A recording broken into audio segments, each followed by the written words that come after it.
എന്റെ പ്രിയപ്പെട്ട സഹോദരിമാരെ, രാവിലെ മുതൽ വൈകുന്നേരം വരെ മുൻഗാമികളായ നമ്മുടെ സഹോദരിമാർ വീട്ടിലെ ജോലിയെടുത്ത് അവസാനം പണിയെടുത്ത് ക്ഷീണിച്ചവശരായി കിടക്കയിലേക്ക് വന്ന് വീഴുകയായിരുന്നുവെങ്കിൽ ഇന്നെന്റെ പ്രിയപ്പെട്ട സഹോദരിമാരെ, ഞാനും നിങ്ങളും ആലോചിക്കണം.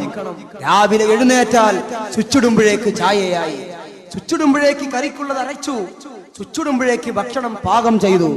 ഈ രൂപത്തിൽ ചുച്ചിടുമ്പോഴേക്ക് വസ്ത്രമെല്ലാം കഴുകി വൃത്തിയായി, എല്ലാം ശുദ്ധിയായി, നല്ല രൂപത്തിൽ എല്ലാം ഉച്ചയ്ക്ക് മുമ്പ് തന്നെ വളരെ പെട്ടെന്ന് ജോലികൾ മുഴുവനും കഴിഞ്ഞു. ഇനി കഴിഞ്ഞാലോ നമ്മുടെ വീട്ടിലുള്ള അവസ്ഥ എന്താ? നമ്മുടെ മുൻഗാമികളായ ഉമ്മമാർ അവരവരുടെ ജോലി കഴിഞ്ഞാൽ ഓടിപ്പോയി കിടന്നുറങ്ങുന്നതിന്റെ പകരം, അല്ലെങ്കിൽ കിട്ടുന്ന ഏതെങ്കിലും പൈങ്കിളി സാഹിത്യങ്ങൾ വായിച്ച് സമയം കളയുന്നതിന്റെ പകരം അവരുടെ വീടുകളുടെ അലമാരകളിൽ സൂക്ഷിച്ചിരുന്ന മഹത്വമേറിയ മഹാരഥന്മാരുടെ ചരിത്രങ്ങൾ അവേറക്കുന്ന സുന്ദരമായ മൗലിദിന്റെയും റാത്തീബിന്റെയും മധുഹിന്റെയും ഗീതങ്ങൾ ഉരുവിടുന്ന മൗലിദ് കിതാബുകൾ അവരുടെ അരമനകളിൽ അലമാരകളിൽ സൂക്ഷിച്ചിരുന്നു. ആ മഹത്വമേറിയ മൗലിദ് കിതാബ് തുറക്കുകയും അതിലുണ്ടായിരുന്ന മഹാനായ നബി മുഹമ്മദ് മുസ്തഫ സല്ലല്ലാഹു അലൈഹി വസല്ലം തങ്ങളുടെ മഹാനായ ലോകത്തിന്റെ കുത്തുബായി അറിയപ്പെടുന്ന ബഗ്ദാദിന്റെ നായകൻ ഗൗസുൽ ആദം മുഹിയുദ്ദീൻ അബ്ദുൽ ഖാദിർ ജീലാനി ഖദ്ദസല്ലാഹു സിറഹുൽ അസീസ് തങ്ങളുടെ മഹാനായ അഹ്മദുൽ കബീർ റിഫായി തങ്ങളുടെ വെള്ളക്കാരോട് ധീരമായി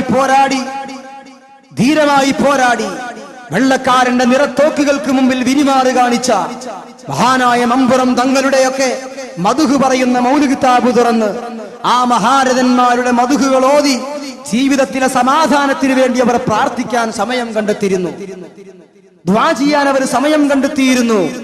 ഇശാ മഗ്രിബിന്റെ ഇടയിൽ സുന്ദരമായ വിശുദ്ധമായ ഖുർആനിന്റെ ശൈലിയിൽ അവരുടെ വീട് ജീവനിട്ടതായിരുന്നു. എന്റെ പ്രിയപ്പെട്ട സഹോദരിമാരെ, ഇന്ന് കാലം മാറിപ്പോയി. നമ്മുടെയൊക്കെ വീടുകളെ അടക്കി വാഴുന്നത്, വീട്ടിലുള്ള അത്യാവശ്യം ജോലി കഴിഞ്ഞാൽ നമ്മുടെ ഉമ്മമാർ കൊച്ചുമക്കളെയും കയ്യിലെടുത്ത് നമ്മുടെ വീടിന്റെ മുമ്പിൽ സംവദിച്ച, നമ്മുടെ വീടിന്റെ ഉള്ളിൽ തയ്യാർ ചെയ്ത ടെലിവിഷന്റെ മുമ്പിൽ ഇരിക്കുകയാണ്, ടെലിവിഷന്റെ മുമ്പിലേക്ക് കടന്നു വരികയാണ്.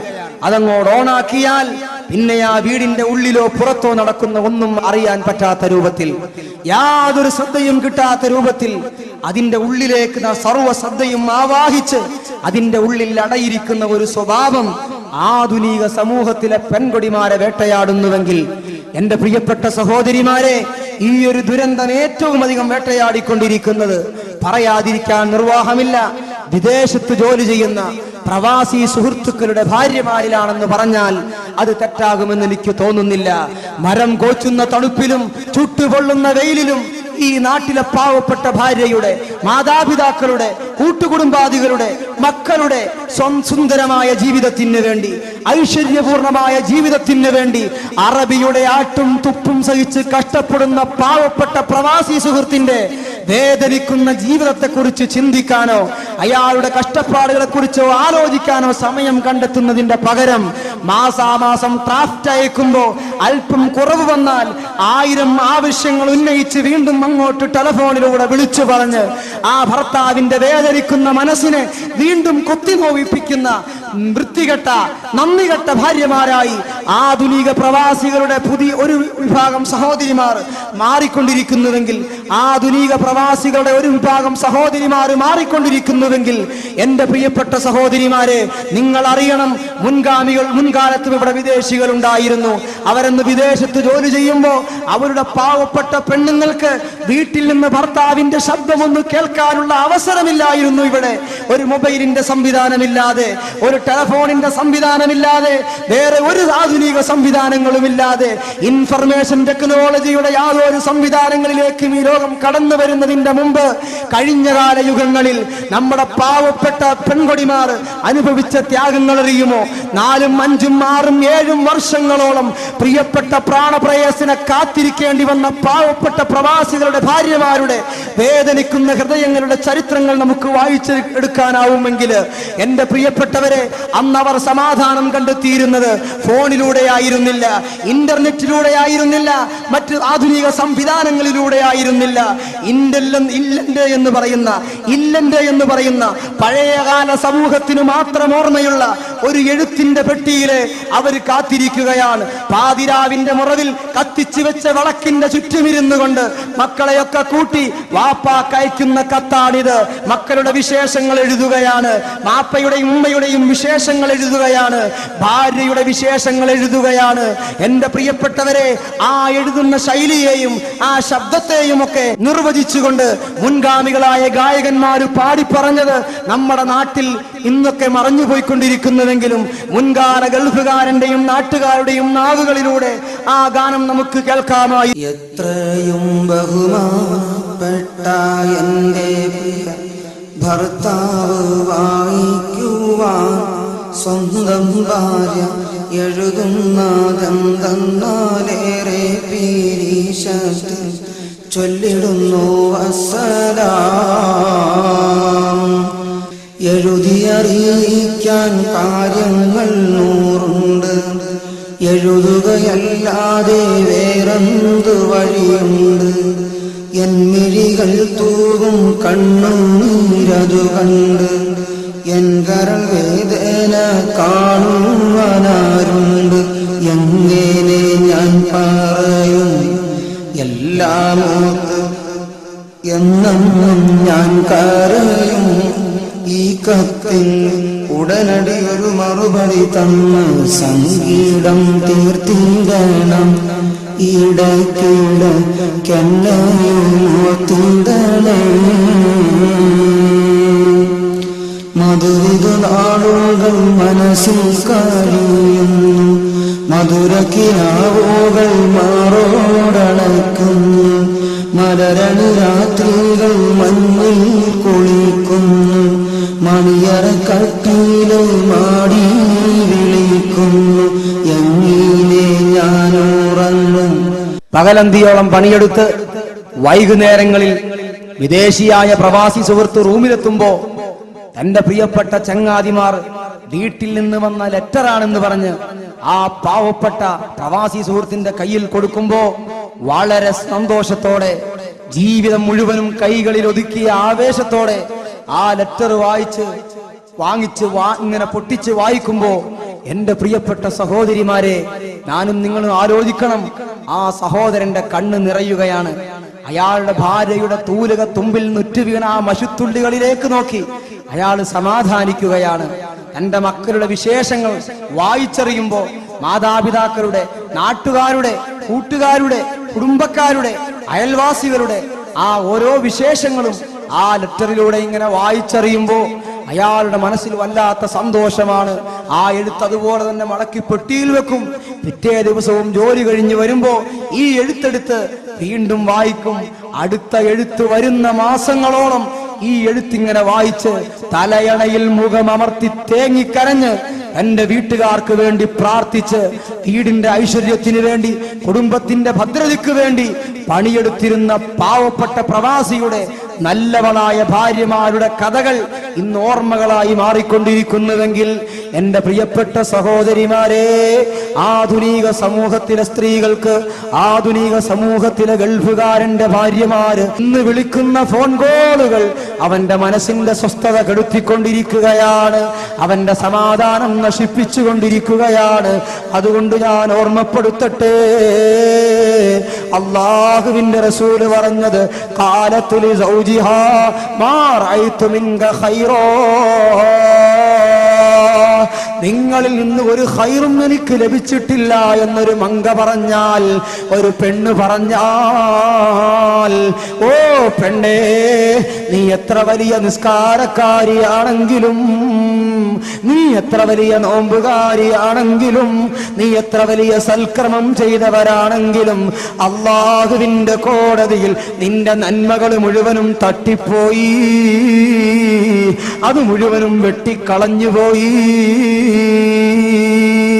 യജമാനന്റെ കോടതിയിൽ നീ പ്രതിയാണ്. അള്ളാഹുവിന്റെ കോടതിയിൽ നിനക്ക് നന്മയുടെ ലഘുലേശം ഉണ്ടാവില്ല. ഇത് പറഞ്ഞത് മഹാനായ നബി മുഹമ്മദ് മുസ്തഫ സല്ലല്ലാഹു അലൈഹി വസല്ലമ തങ്ങളാണ്. പോരാ ഫാത്തിമ വ അമ്മൽ മുഅല്ലഖത്തും ബിരിജ്ലൈഹാ ഫകാനത് ഇംറഅത്തുൻ തഖ്റുജു മിൻ ബൈതിഹാ ബിഗൈരി ഇദ്നി الزوജി വലാ തഗ്തസിലു മിനൽ ഹൈളി വൻ നിഫാസ്. അല്ലാഹുവിന്റെ റസൂൽ പറയുകയാണ്, ഓ ഫാത്തിമ, അതേ കാലുകൾ ബന്ധിക്കപ്പെട്ട ഒരു വിഭാഗം പെൺകൊടിമാരെ ഞാൻ നിനക്ക് പരിചയപ്പെടുത്തിയില്ലേ ഫാത്തിമ?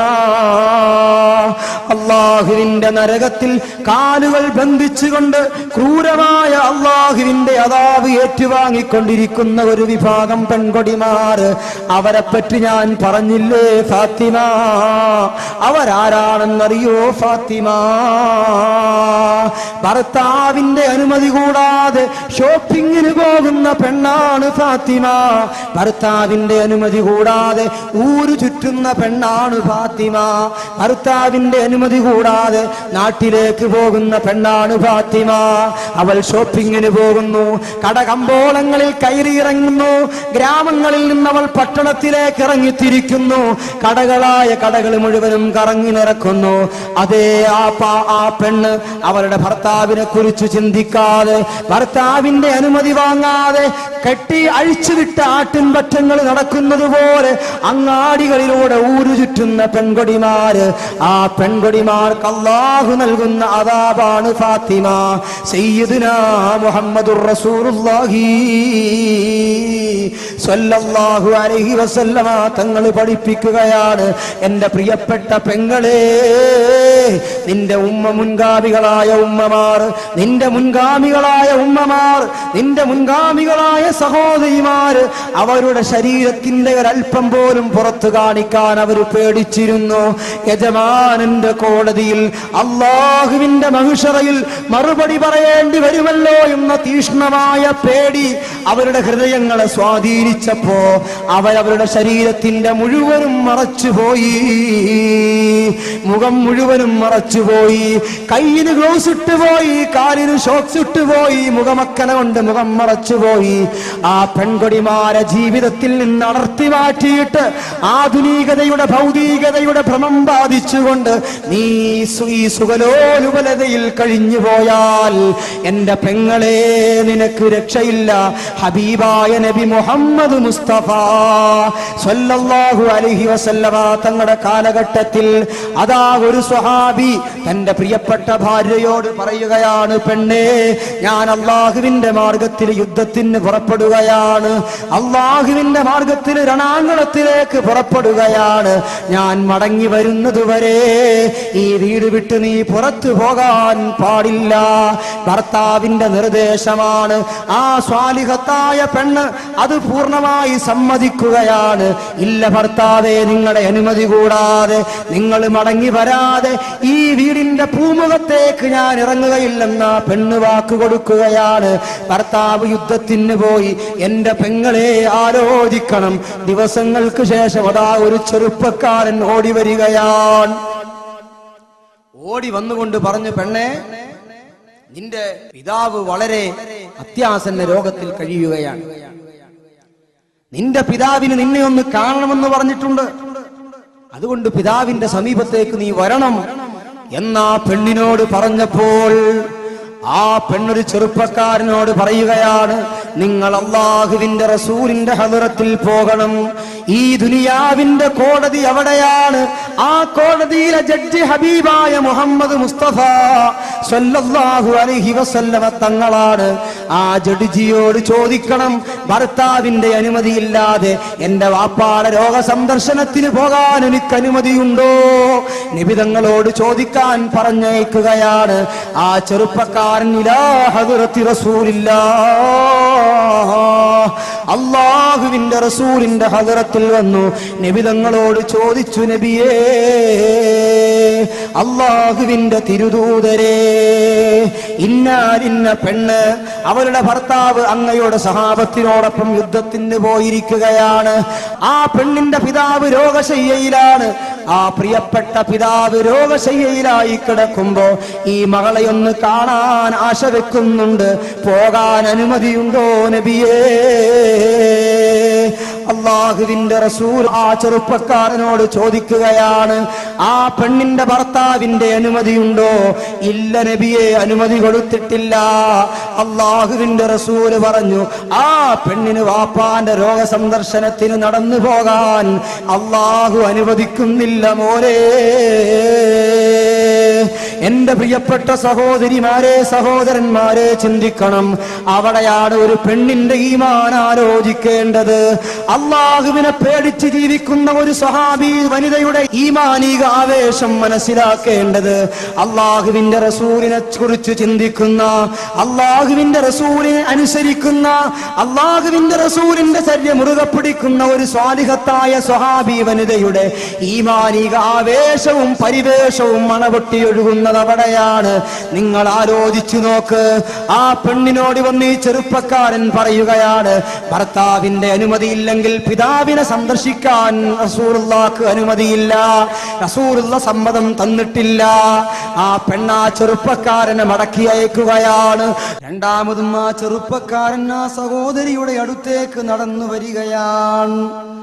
ആ പെണ്ണിനോട് വന്നു പറയുന്നു, പെണ്ണേ, നിന്റെ പ്രിയപ്പെട്ട പിതാവ് മരണാസന്ന അവസ്ഥയിലാണുള്ളത്, മരണാസന്ന രോഗശയ്യയിലാണുള്ളത്, കട്ടിലിൽ കിടന്നുകൊണ്ട് പിടക്കുകയാണ്.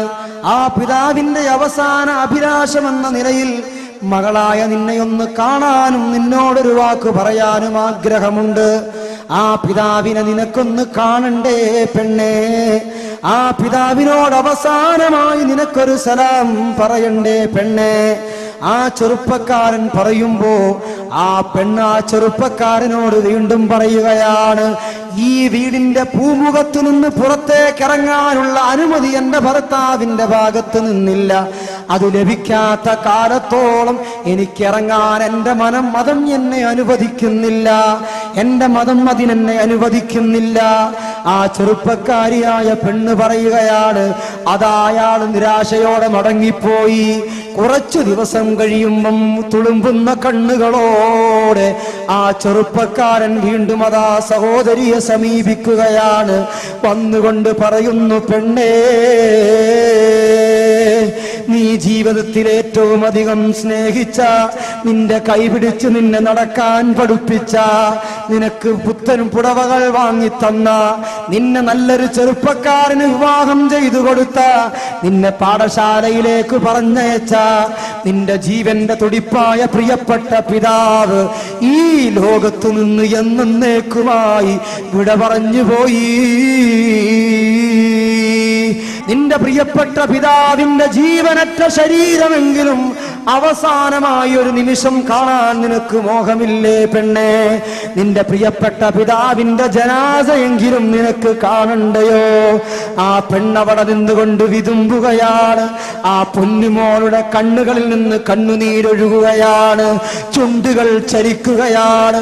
അവിടെ നിന്നുകൊണ്ട് പറയുന്നു, സ്നേഹിത, എനിക്ക് വരണമെന്നുണ്ട്, എന്റെ ഉപ്പാന്റെ പൊന്നാര പൂമുഖം എനിക്ക് കാണണമെന്നുണ്ട്. അവസാനമായി ജീവനറ്റ ആ ശരീരത്തിലെങ്കിലും ഒരു ചുംബനമർപ്പിക്കണമെന്ന ആശയുണ്ട്. പക്ഷേ എന്റെ ഭർത്താവിന്റെ അനുമതിയില്ല. അനുമതി കൂടാതെ പുറത്തു പോകാൻ എന്റെ മതം എന്നെ അനുശാസിക്കുന്നില്ല. എന്റെ യജമാനന്റെ തീരുമാനത്തിനെതിരാണ്, എന്റെ ഹബീബിന്റെ തീരുമാനത്തിനെതിരാണ്. അതുകൊണ്ട് എന്നെ അതിന് നിർബന്ധിക്കേണ്ടതില്ല. ഞാൻ വരുന്നില്ലെന്ന് പറഞ്ഞ് സഹോദരനെ മടക്കി അയക്കുകയാണ്. കുറച്ചു സമയം കഴിഞ്ഞപ്പോ അതാ കുറഞ്ഞ ആളുകൾ കൂടി ഒരു മയ്യത്ത് കട്ടിലിൽ ഒരു ജനാസ ഇങ്ങനെ ചുമന്നുകൊണ്ട് വരികയാണ്. ലാ ഇലാഹ ഇല്ലല്ലാഹു ലാ ഇലാഹ ഇല്ലല്ലാഹ് എന്ന ദിക്റും ഉരുവിട്ടുകൊണ്ട് അതാ മദീനയുടെ മലർവാടിയിലൂടെ ദിക്റിന്റെ തഹ്ലീലിന്റെ വചനങ്ങൾ ഉരുവിട്ടുകൊണ്ട് അതാ ഒരു ജനാസ ഇങ്ങനെ ചുമന്നുകൊണ്ട് വരുമ്പോൾ എന്റെ പ്രിയപ്പെട്ട പെങ്ങളെ, എന്റെ പ്രിയപ്പെട്ട സഹോദരി, എന്റെ പ്രിയപ്പെട്ട സഹോദരിമാരെ, ആലോചിക്കണം. ഈത്തപ്പന വീടിന്റെ ഉള്ളിലിരുന്ന് ഈത്തപ്പനയുടെ ഓലകൾ മെല്ലെ അകറ്റിയിട്ട് അതിന്റെ ഉള്ളിലൂടെ കിട്ടിയ ദ്വാരത്തൂടെ പുറത്തേക്ക് നോക്കുമ്പോഴാണ് തന്റെ പ്രിയപ്പെട്ട സഹോദരന്മാർ, തന്റെ പ്രിയപ്പെട്ട ആങ്ങളമാർ, തന്റെ പ്രിയപ്പെട്ട അമ്മാവന്മാർ ചുമന്നുകൊണ്ടുവരുന്ന ജനാസ തന്നെ പോറ്റി വളർത്തിയ പിതാവിന്റെ ജനാസയാണ്, തനിക്ക് ജന്മം നൽകിയ ഉപ്പയുടെ ജനാസയാണ്.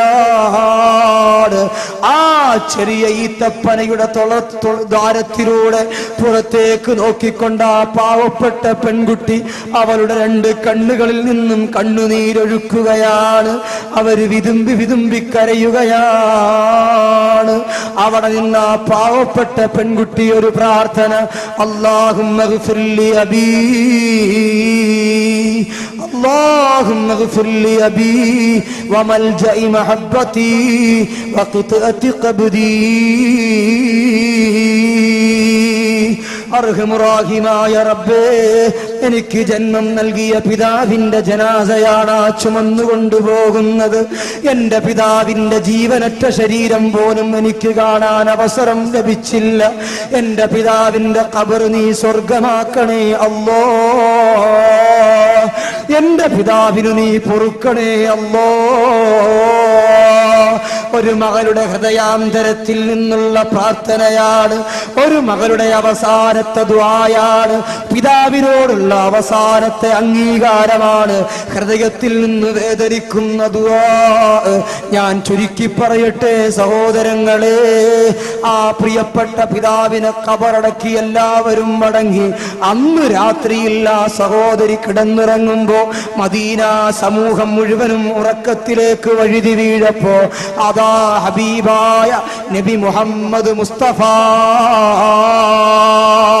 സ്വല്ലല്ലാഹു അലൈഹി വസല്ലമ തങ്ങള് മെല്ലയതാ തന്റെ തലയണയിലേക്ക് തല ചാച്ചപ്പോഴേക്ക് വഔഹല്ലാഹു ഇലാ റസൂലില്ലാഹ്, ബഹുമാനപ്പെട്ട റൂഹുൽ അമീൻ മലക്ക് ജിബ്രീൽ അലൈഹിസ്സലാം ഇറങ്ങി വന്നുകൊണ്ട് ഉറക്കത്തിലേക്ക് വഴുതി വീഴുന്ന നേതാവിനെ തട്ടി ഉണർത്തിയിട്ട് പറയുന്നു, യാ റസൂലല്ലാഹി റസൂലല്ലാഹ്, ഓ ഹബീബായ നബിയേ, ഓ പ്രിയപ്പെട്ട നബിയേ, ഇന്നൊരു പിതാവിന്റെ ശരീരം ഇവിടെ മറമാടിയില്ലേ നബിയേ. ആ പ്രിയപ്പെട്ട പിതാവിന് ഭർത്താവിനെ അനുസരിക്കുന്ന ഒരു മകളുള്ളേ നബിയേ.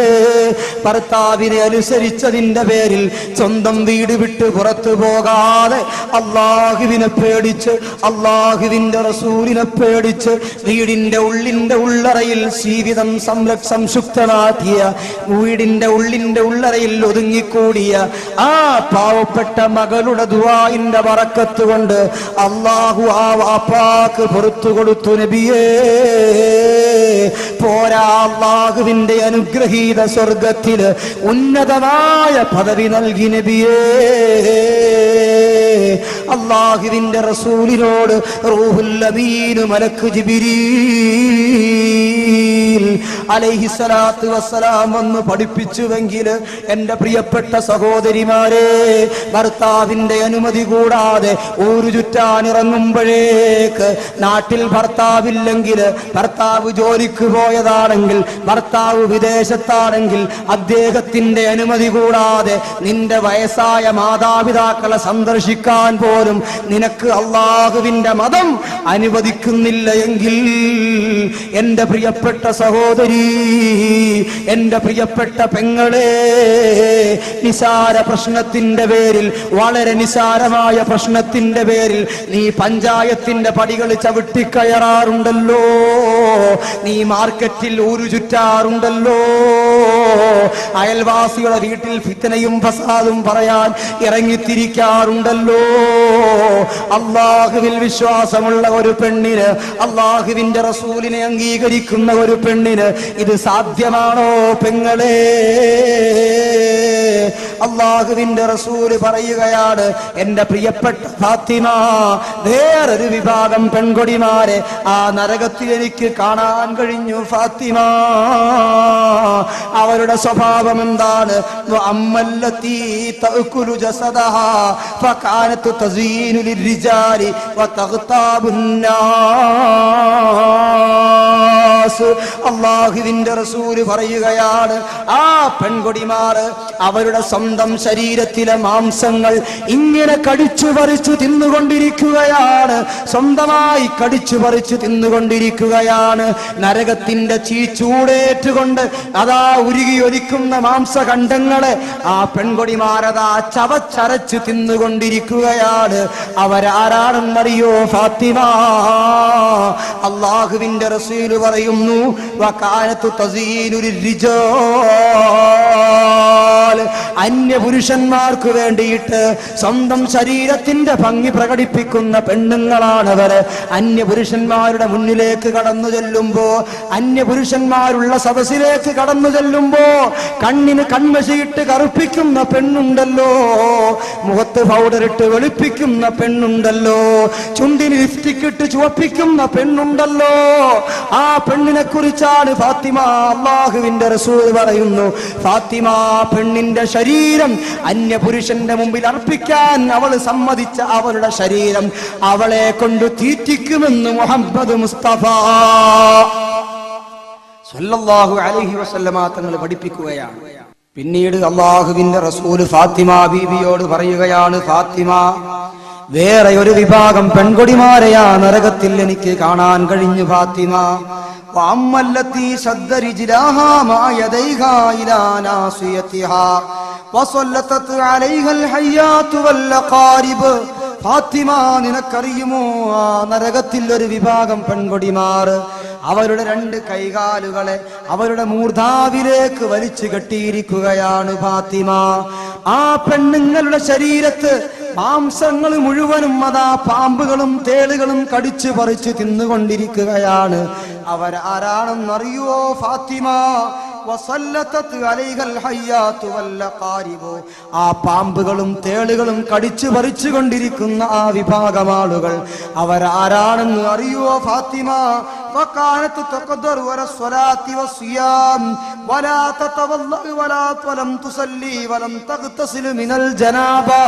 അല്ലാഹുവിന്റെ റസൂല് പറയുകയാണ്, ഫാത്തിമ, അവർക്ക് നിസ്കരിക്കാൻ അറിയാം, അവർക്ക് വുളു എടുക്കാൻ അറിയാം, അവർക്ക് നോമ്പ് പിടിക്കാൻ അറിയാം, അവർക്ക് സൽക്രമങ്ങളുടെ മുഴുവൻ പോരിശകളും അറിയാം. അവര് മുസ്ലിമായ പിതാവിന്റെ മകളാണ്, അവര് മുസ്ലിമത്തായ മാതാവിന്റെ മകളാണ്. പക്ഷേ ഇന്ന് വരെ അവർ കറക്റ്റായി നിസ്കരിച്ചിട്ടില്ല, വുളു എടുക്കില്ല. നിസ്കാരത്തിന്റെ സമയമായാൽ വുളു എടുക്കാൻ ആ പെൺകുട്ടി മുന്നോട്ട് വരാറില്ല. അവൾ നിസ്കരിക്കാൻ ഒരുക്കമല്ല, അവൾ നോമ്പെടുക്കാൻ ഒടുക്കമല്ല. പോരാ, അല്ലാഹുവിന്റെ റസൂല് പറയുന്നു, വലം തഗ്തസിലു മിനൽ ജനാബാ. ആ പെണ്ണ് പാതിരാത്രിയിൽ ഭർത്താവുമായി ശാരീരിക സല്ലാപത്തിൽ ഏർപ്പെട്ടിട്ട് സുബഹിക്ക് മുമ്പേ എഴുന്നേറ്റ് കുളിച്ചു സുബഹി നിസ്കരിക്കേണ്ടതിന്റെ പകരം ആ പ്രിയപ്പെട്ട സഹോദരി ഉച്ചവരെ കുളിയെ നീട്ടിക്കൊണ്ടുപോകുന്നവളാണ്. ജനാബത്തുണ്ടായാൽ ഉടനെ കുളിച്ച് ശുദ്ധീകരിക്കാത്തവളാണ്, ശരീരത്തിന്റെ ശുദ്ധിയുടെ വിഷയം ശ്രദ്ധിക്കാത്തവളാണ്, നിസ്കാരത്തിന്റെ വിഷയം ശ്രദ്ധിക്കാത്തവളാണ്, അമലിന്റെ വിഷയം ശ്രദ്ധിക്കാത്തവളാണ്. ആ പെണ്ണിന്റെ കൈകാലുകൾ അവളുടെ മൂർധാവിലേക്ക് കെട്ടിയിട്ട് ആ അഗ്നികടോരമായ നരകത്തിന്റെ ഭീകരമായ അദാബ് അവളെ അല്ലാഹു രുചിപ്പിക്കുന്നതാണ് ഫാത്തിമ. സയ്യിദുനാ വ നബിയുനാ മുഹമ്മദ് മുസ്തഫ സല്ലല്ലാഹു അലൈഹി വസല്ലമ തങ്ങൾ പഠിപ്പിക്കുകയാണ്. എന്റെ പ്രിയപ്പെട്ട സഹോദരങ്ങളെ, ഞാനും നിങ്ങളും ആലോചിച്ചു, പരിശുദ്ധമായ ഖുർആൻ ഓതാൻ ആ പെണ്ണിനറിയാം, നിസ്കാരത്തിന്റെ അമലുകളൊക്കെ ആ പെണ്ണിനറിയാം, നോമ്പെടുക്കാനും സക്കാത്ത് കൊടുക്കാനും സ്വതക്ക ചെയ്യാനും മറ്റ് അമലുകളുമൊക്കെ ആ പെണ്ണ് പഠിച്ചിട്ടുണ്ട്. പക്ഷേ അള്ളാഹുവിനെ കുറിച്ച് പേടിയില്ലാത്തതിന്റെ പേരിൽ ഹബീബായ അഷ്റഫുൽ ഖൽഖ് സയ്യിദുനാ മുഹമ്മദുർ റസൂലുള്ളാഹി സ്വല്ലല്ലാഹു അലൈഹി വസല്ലമ തങ്ങൾ പഠിപ്പിച്ച അദാബുകളെ കുറിച്ച് ബോധമില്ലാത്തതിന്റെ പേരിൽ ആ സഹോദരിമാർ ചെയ്തു കൂട്ടുന്ന ആ സഹോദരിമാർ നിസ്കാരത്തിൽ അശ്രദ്ധവാന്മാരാവുകയാണ്, നോമ്പിന്റെ വിഷയത്തിൽ അശ്രദ്ധകളാവുകയാണ്, ഖുർആൻ ഓതാൻ അവർക്ക് സമയമില്ല. എന്നാൽ എത്ര തിരക്കുണ്ടെങ്കിലും സീരിയലിന്റെ മുമ്പിലും സിനിമയുടെ മുമ്പിലും അതുപോലെ കോമഡി ഷോകളുടെ മുമ്പിലുമൊക്കെ എത്ര സമയം ചിലവഴിക്കുന്നതിനും ഈ പെൺകുടിമാർക്ക് യാതൊരു പ്രയാസവുമില്ല. ഞാൻ ഓർക്കുന്നു, കഴിഞ്ഞ ഒരു മതപ്രഭാഷണത്തിന്റെ സദസ്സിൽ ഞാനിങ്ങനെ പ്രസംഗിച്ചു കൊണ്ടിരിക്കുമ്പോൾ അവസാനം ദുആ ചെയ്യാൻ എടുത്തപ്പോൾ ഒരു കത്ത്, ആ കത്തിന്റെ ഉള്ളിൽ കുറച്ച് പൈസയും ഉണ്ടായി. കുറച്ചധികം പൈസ ഉള്ളത് കൊണ്ട് എന്തോ കാര്യപ്പെട്ട വിശേഷമായിരിക്കുമെന്ന് മനസ്സിലാക്കി ഞാൻ ഈ ലെറ്റർ ഇങ്ങനെ വായിച്ചു നോക്കിയപ്പോ സംഗതി ഗൗരവമുള്ളത് തന്നെ. ഉസ്താദെ, ഒരു സഹോദരി കാറ് ആക്സിഡന്റിൽപ്പെട്ട് വളരെ അപകടകരമായ ഗുരുതരാവസ്ഥയിൽ ഹോസ്പിറ്റലിലാണ്. ആ സഹോദരിയുടെ രോഗശമനത്തിന് വേണ്ടി അവള് മരിക്കാതെ രക്ഷപ്പെട്ടു കിട്ടണം, അതിനുവേണ്ടി നിങ്ങൾ ദുആ ചെയ്യണം. അതുകൊണ്ട് ഈ സദസ്സിലേക്ക് ചെറിയൊരു സംഖ്യ എന്ന് പറഞ്ഞ് പൈസയും വെച്ചിട്ട് ഹദിയ നൽകി പറഞ്ഞയച്ചു. ഒരു ജീവന്റെ ഭീഷണിയാണല്ലോ, സഹോദരിയുടെ ജീവന്റെ പ്രശ്നമായതുകൊണ്ട് അവസാനം സദസ്സിന്റെ ദുആയുടെ അവസാനം നന്നായി ഞാൻ ആ സഹോദരിക്ക് വേണ്ടി ദുആ ചെയ്യുകയും ചെയ്തു. പിറ്റേ ദിവസം സംഘാടകർ ഒരു വയസ്സായ ഉമ്മാമാനെ പിടിച്ച് ഇങ്ങനെ കൊണ്ടുവരുന്നു. ഞാൻ ചോദിച്ചു, ഏതാണ് ഉമ്മാമ? രണ്ടാമത്തെ ദിവസം വയത് പരിപാടി നടക്കുന്നു. സംഘാടകർ പറഞ്ഞു, ഇന്നലെ ആക്സിഡന്റ് പറ്റിയ ഒരു സഹോദരിക്ക് വേണ്ടി ദുആ ചെയ്യാൻ ഒരു ഉമ്മാമ പൈസയും ലെറ്ററും തന്നിരുന്നില്ലേ, ആ ഉമ്മാമയാണ്. അപ്പൊ ഞാൻ നോക്കുമ്പോ ഉമ്മാമയുടെ വലിയൊരു കവറുണ്ട്. എന്തോ കാര്യമായത് കൊണ്ടുവരികയാണ്. നേരം വിളിക്കാനായിരിക്കും എന്നാണ് ഞാൻ മനസ്സിലാക്കിയത്. പക്ഷെ കൊണ്ടുവന്ന് സ്റ്റേജിലേക്ക് എല്ലാം കയറി വന്നു. നോക്കുമ്പോ എന്താന്ന് ചോദിച്ചപ്പോ ഇതൊരു തേയിലപ്പൊടിയുടെ പാക്കറ്റ്, ഏതാണ്ട് 2 കിലോ വരുന്ന നല്ല ശരിക്ക് പാക്ക് ചെയ്ത 2 കിലോയോളം വരുന്ന തേയിലപ്പൊടി നിറച്ച ഒരു പാക്കറ്റ് എന്റെ കയ്യിലേക്ക് തന്നു. ഉസ്താദേ, അൽഹംദുലില്ലാ, നിങ്ങളുടെ ദുആ അല്ലാഹു സ്വീകരിച്ചു. ആ ആശുപത്രി കിടന്ന കുട്ടി വളരെ അത്ഭുതകരമായി രക്ഷപ്പെട്ടു എന്ന് പറഞ്ഞ് ഇങ്ങനെ എന്നോട് അത്ഭുതം പറഞ്ഞപ്പോൾ ഞാൻ ചോദിച്ചു, നിങ്ങളുടെ ആരായിട്ട് വരും ഈ കുട്ടി? മകളോ മരുമകളോ പേരക്കുട്ടികളോ അങ്ങനെ അടുത്ത ആരെങ്കിലും ആണോ ബന്ധം ചോദിച്ചപ്പോ സുബ്ഹാനല്ലാഹ്, ആ ഉമ്മാമ പറഞ്ഞ മറുപടി കേട്ടാല് സഹോദരിമാരെ, ഒരർത്ഥത്തിൽ രസം തോന്നുമെങ്കിലും മറ്റൊരർത്ഥത്തിൽ ഗൗരവമുള്ളതാണ്. ആ ഉമ്മാമ പറയാണ്, പേര് പറഞ്ഞ എനിക്ക് ഓർമ്മയില്ല, ഏതോ ഒരു സീരിയലില് അഭിനയിക്കുന്ന ഒരു പെണ്ണ്, അഭിനയം തന്നെയാണ്.